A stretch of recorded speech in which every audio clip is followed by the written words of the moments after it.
Hey everybody, this is Tom again in Western North Carolina. This is how to make a chair. I think it's now episode 22. Anyways, it's still the same day. This is the third video I've made today. And this one's going to be how I level up the chair. And I'll probably trim the ends up and maybe show you how I sign the chair. I'll check the time. 4:03 right now, so I'll try to watch the time and not get it too long. Anyways, what I want to do is I want to make this chair level on the bottom, all four legs level with each other. And so I've taken this board here, which is my table drill press table, and it's what I perceive to be the flattest thing in the shop. And right here, I've got a 1/2 inch nut. It's a 1/2 inch, but on the outside, the wrench size is 3/4 of an inch. And I have put them under the front legs. And I'm not just leveling this chair, but I'm also tilting it back a little bit so the seat isn't level. The seat will have a slight backward slant to it. And so this is what I use. I use a 3/4 inch bolt. It's a 1/2 inch. It's a 1/2 inch nut, but the size of it is 3/4 of an inch. And so I've got this little device here that I have made, and I set it to be right as high as that is right there.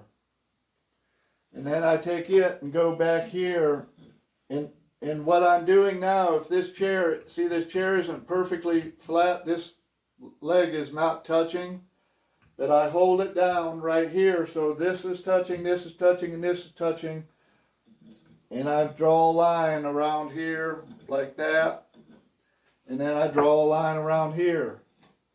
So even though this one isn't touching, that line is going to be the same distance up as this one over here is. And I draw a line all the way around. You don't know where you're going to be at when you're cutting. So anyways, I'm going to set that out of the way. Set these nuts out of the way. Set that down quick. And I'm going to get this out of the way. And then I'm going to put this up here to saw it off.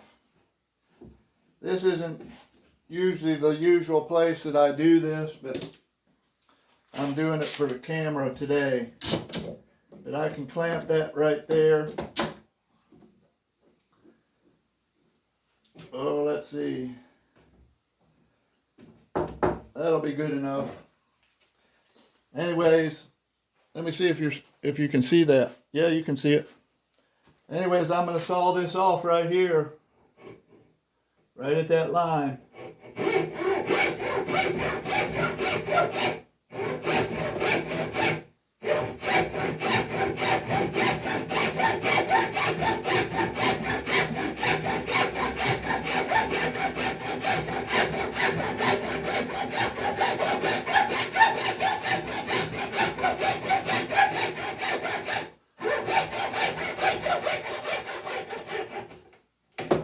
I just sawed that off right there.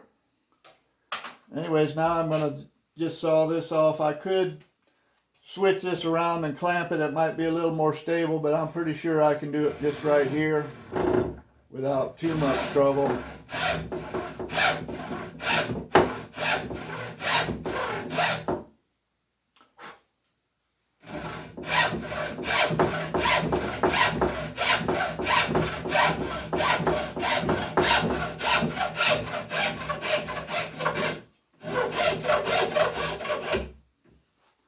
Alright, put that away, put that away. Now another way that you can tell if your legs are in line with each other, you can put a square on there like that and a square on there like that. And you can sight across them just like winding sticks. And if those are lined up with each other, like winding sticks, they're pretty much in the same plane with each other. All right, and they checked out pretty good right then. So now that you've got that done, the next thing you're going to do with your chair, or the next thing that I do, is I get my little thumb guard, and that's just a finger or a thumb off of an old glove. I'm going to chamfer all these legs, the bottoms of all these legs. And I'm going to do it with a knife, like that. I guess you could do this with a spoke pointer, but I do it with a knife.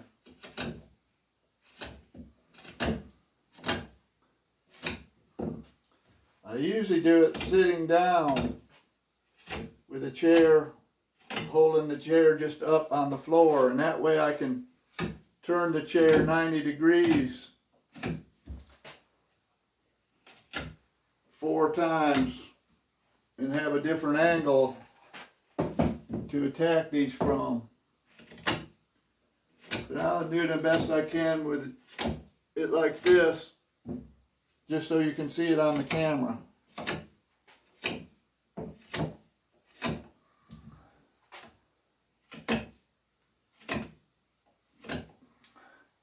Let's see, what am I going to do now?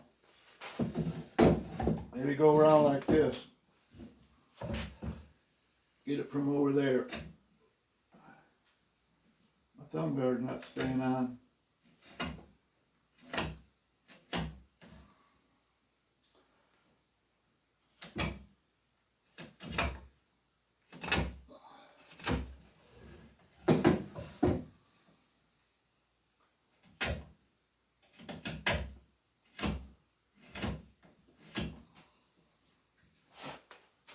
Gotta turn my back on you a second. Had to get the right angle on that one.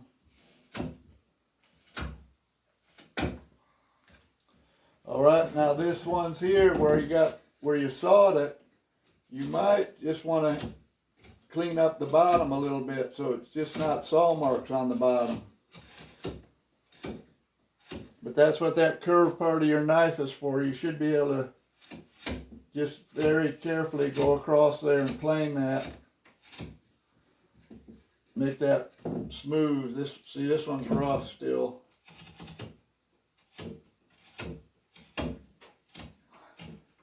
That's the authentic, handmade touch.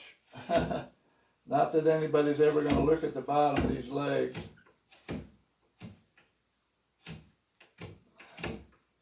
That's a whole nother discussion, the handmade discussion. And I guess some people would say this is a handmade chair, and maybe it is a handmade chair, but what I do know is that I made the chair. So anyways, I usually do this with the chair just sitting on the floor, but I don't want to change the camera. But I chamfer the top of these posts also. So I go across there like that.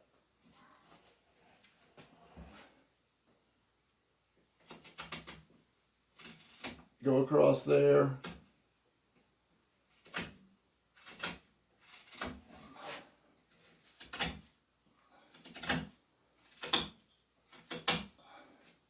I'm not sure if I'm going to be able to get them all done with you guys being able to see what I'm doing.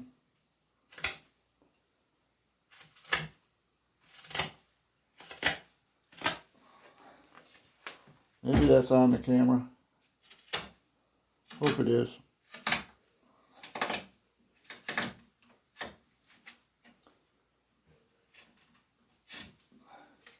Got that one done.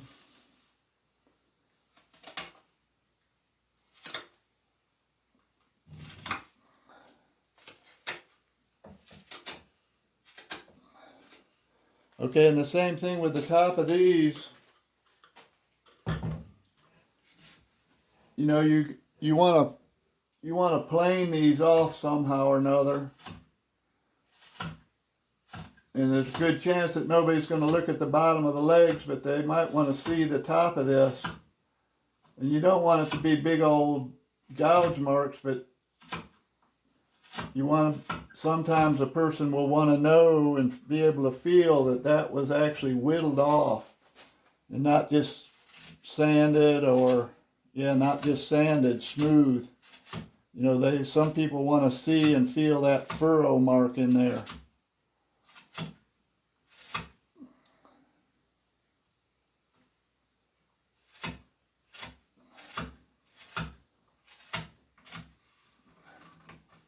And you can do that to your own satisfaction.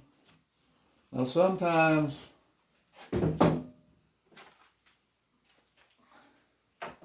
there's a little hairy bird sticking down, and you have to just do those edges a little bit.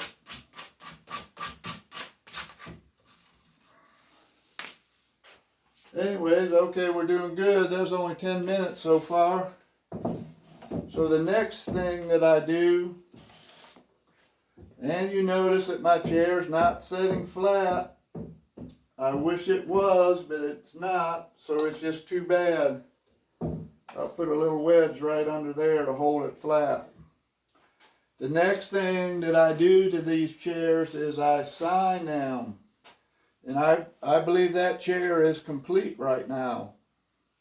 So I sign these chairs, and I sign right here on the bottom of this frame front. And I put my name right here, my whole name, Thomas C. Donahue. And then I put here Brasstown, North Carolina. And then I put the date. Today's 6/11/2021. I put the number of the chair. This is number 411. And then I put also what the chair was made out of. And this happens to be white oak. That's the information I put on the chair. Now, I forgot to tell you that before I sign, or I'll do it when you're not watching this, I also have a little brand that's got my initials on it, and I brand it right there and right there. And then the other place I also sign the chair is I put the chair over like this, and right in this area right here is I briefly sign, and I just put T. Donahue, the date 6/11, and then the number of the chair.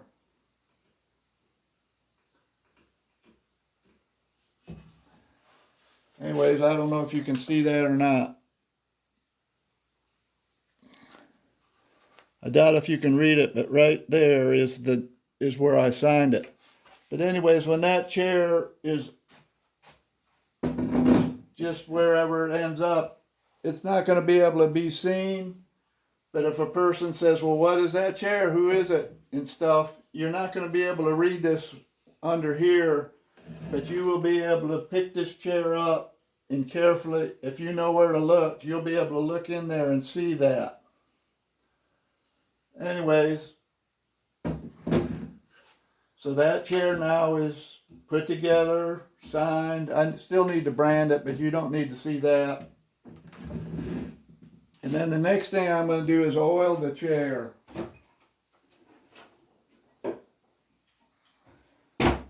And you don't have to watch me oil it. I'm not going to show you, but this is the oil that I use. Tried and true Danish oil finish.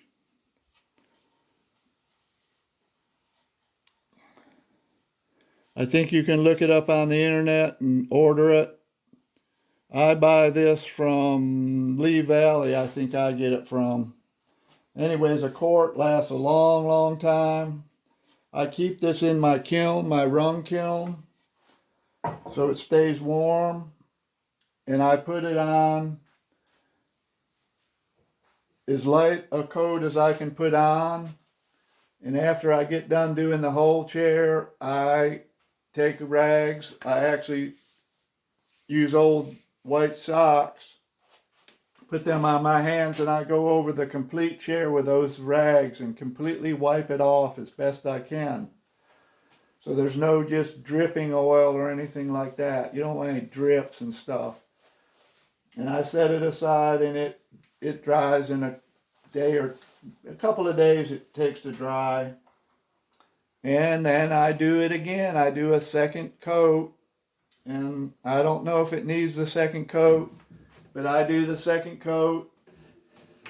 If nothing else, just in case I miss something on that first coat, I give it 2 coats of oil.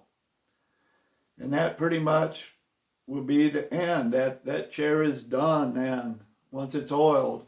And then it needs a seat. And I'll make some videos on how I do the seat. I'm going to put fiber rush seats in these. And you can put any kind of seat in them you want, but that's going to be up to you how you figure that out. But I'll show you how to do how I do a fiber rush seat. And I think that's probably going to be possibly 3 separate videos. I don't know how to edit and splice stuff together, and so I'll do a beginning of the seat, and then somewhere in the middle of the seat, and then I'll do the end of the seat. And so I think that's going to be 3 videos. And I'll do them pretty soon. I've got a chair up there right now that I'm about to start a seat on. Anyways, this has been a pretty long process. I know it's a lot of videos and a lot of information. I hope you could follow most of it. And anyways, I'm having a good day. And I'm kind of glad to get this last video made. And I'm just going to move on. I'll probably now make some videos of just kind of what I'm doing around here rather than this project. This project was, whoo, boy, it was big. But it's coming to an end now. And if you have any questions, try to get a hold of me or put a comment in the comments. Anyways, I hope you're doing well. And I hope to see you soon or see you another time on a video. And thanks for watching and thanks for the comments.